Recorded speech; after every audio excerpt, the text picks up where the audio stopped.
Не вздумайте выключать это видео сразу. Да-да, настоятельно рекомендую этого не делать, так как если вы не досмотрите его до конца, то пропустите все самое загадочное, таинственное и мистическое. В общем, мега интересное о Древнем Египте. Приветствую вас, дамы и господа, на нашем канале. Молодец! Ладно, отбросим официоз. Салют, гайз, вы на канале Волошин Брос. Погнали познавать тайны Египта. Конечно! Не забудьте устроиться поудобнее и получать удовольствие от просмотра. Тайны Древнего Египта всегда будоражат фантазию. Как древняя цивилизация могла создавать столь безупречные строения в виде пирамид? А мумии – это же вопросище. Ну и как?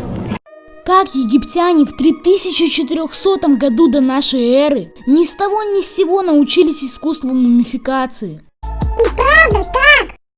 На самом деле очень много вопросов остаются без ответа. Попробуем в них разобраться. Для вас я накопал на просторах интернета 7 фактов о воздействии инопланетян на древнеегипетскую цивилизацию. Заинтриговал.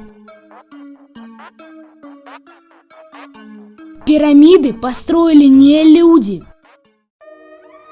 Я думаю, все вы не раз слышали такую теорию, что это нереально построить пирамиды без специальной мощной техники.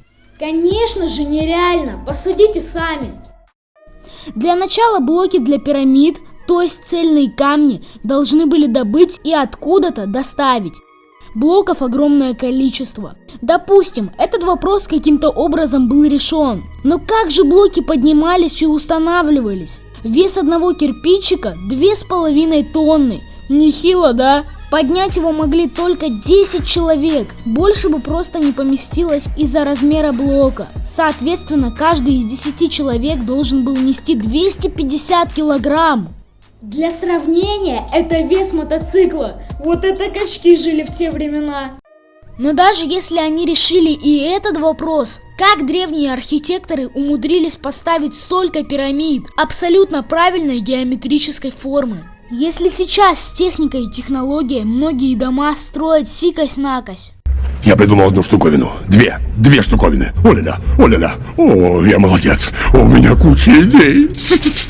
Какая-то инопланетная сила им явно помогала. Вам так не кажется? Это невозможно. Иероглифы расскажут все.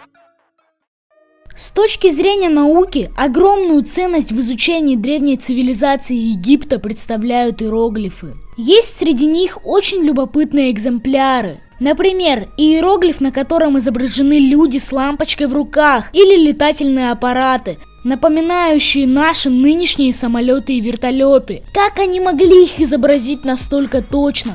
Папирус Тулли – один из лучших первоисточников, в котором описывается, как с небес спустился огненный шар. Затем через несколько дней появилось множество подобных шаров, которые сияли ярче солнца. Через несколько дней они улетели, а с неба посыпались рыбы и птицы. Значит, люди видели НЛО вживую в те далекие времена. По-моему, это удивительно. Только никому не говори об этом, это большой секрет. Пирамиды строили по звездам. Пирамиды Гизы идеально сочетаются со звездами в поясе Ориона, а высота пирамид сочетается с яркостью этих звезд. Две пирамиды абсолютно одинаковые по высоте, а третья наполовину выше их.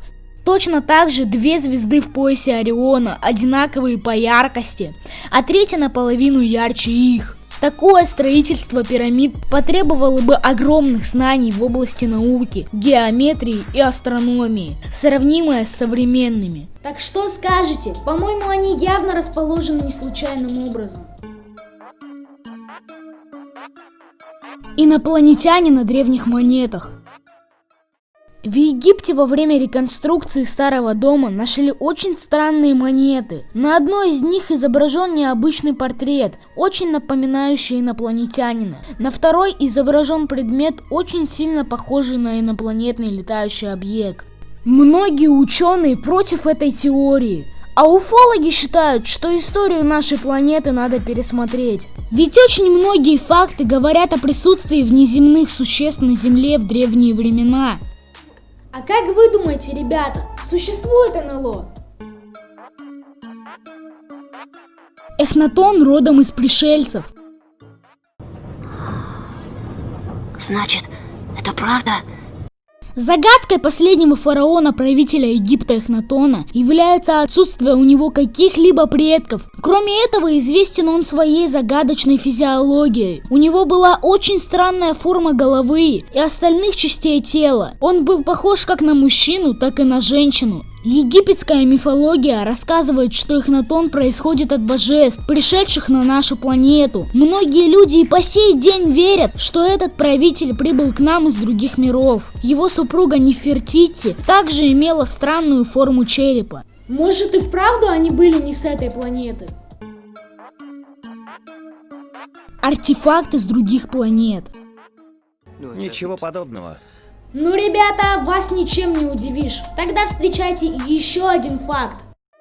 В бывшем доме сэра Уильяма Питри, известного британского археолога и египтолога, были найдены артефакты неземного происхождения. Среди этих артефактов 2 мумифицированных тела, предположительно инопланетян, а также предметы с символами, которые невозможно объяснить. Найдено также инопланетное золотое устройство, напоминающее диск с прозрачным верхом и внутренними механизмами. Артефакты были перевезены из дома Питри в музей Рокфеллера в Иерусалиме и, как говорят, хранятся в секрете. А можно чайку? Будьте как дома. Мумии инопланетян. Как вам такой поворот событий? Ну, ладно. Напросились. Неоднократно в Египте находили мумии инопланетян. Вот, к примеру, недавно в потайной комнате пирамиды Сенусерта II была обнаружена мумия, скелет которой был не похож на человеческий. Вытянутый череп с огромными глазами явно не походил на череп жителей планеты Земля. Мумия была найдена доктором Виктором Любиком. При жизни это существо звали Осирунет, и оно было советником фараона Сенусерта II. Так сказано на гробнице этой мумии. Кстати, там еще была приписка, что он прилетел со звезд. Помимо всего прочего, в египетской книге мертвых сказано, что мумификации люди научились от посланников с небес. Интересно, что это были за посланники такие? Ну и теперь становится хоть немного понятно, откуда вдруг у древних египтян появились знания о таком сложном технологическом процессе, как мумификация. Ведь этот процесс занимал около 70 дней. Для начала тело лишали всех органов через маленькие надрезы, покрывали маслом и засыпали солью на 40 дней, чтобы тело лишилось влаги, но при этом не гнило. Затем наполняли смесью соединений натрия для поддержания формы. Затем наводили красоту и после этого уже покрывали воском и бинтами.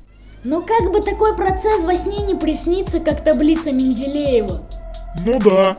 А я о чем? Что кто-то им подсказал. Ну вы поняли. Пока-пока, ребята, подпишитесь и обязательно поставьте лайк, а то можете пропустить наши новые видосики. Всем пока, я вас обнял, улыбайтесь, ведь улыбка творит чудеса. Это жрецы намудрили со жрачкой. Ах,